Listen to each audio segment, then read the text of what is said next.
Hello everyone.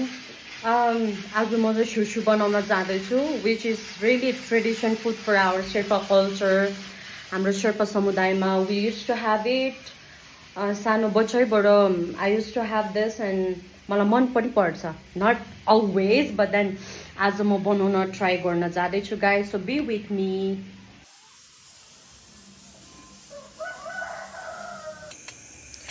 खोर्सानी पोल्ने यहाँ अन्डा चाहिँ मैले फ्राई गरेको छु सोसु हेर्नु न यहाँ सोसु यो चाहिँ सोसु हो अनि खोर्सानी पोलेर अनि त्यो लसुन चाहिँ पिच्चाएर कुच्याएर अनि हाल्ने अनि फ्राई गर्ने हो मैले के पनि हालेको छुइनँ के अनि त्यसपछि सोसुलाई हाल्ने अनि हल्का फ्राई गरेपछि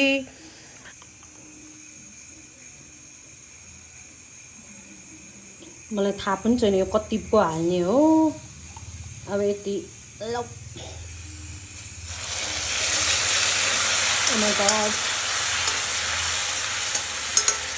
त्यति धेरै एक्सपिरियन्स चाहिँ छैन यो सोसु होइन गाइस माय गुडनेस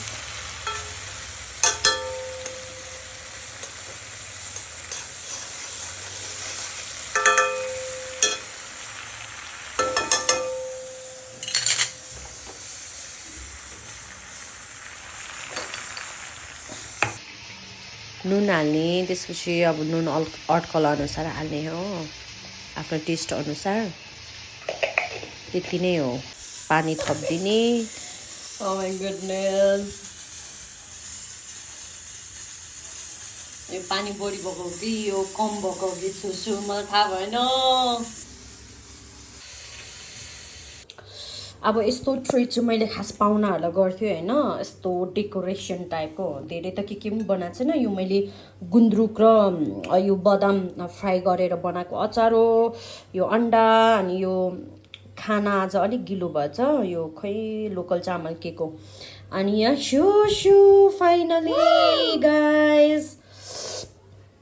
सो अब म ट्राई गर्न जाँदैछु कस्तो भयो I believe मिठो छ गाइस रेडी भइसकेको छ म ट्राई गर्न जाँदैछु मलाई प्राय मैले पकाएको खानाहरू मेरो लागि चाहिँ मिठै लाग्छ अरूको लागि जस्तो सुकै भए पनि अनि मलाई अरूको लागि त बेस्ट त्यसरी पनि बनाउनु चाहिँ आउँदैन मेरो लागि चाहिँ अब ठिकै बनाउँछ आफूलाई त राम्रै लाग्छ सो म ट्राई गर्न जाँदैछु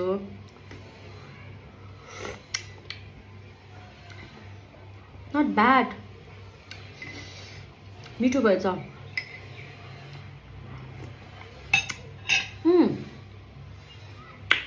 सुसु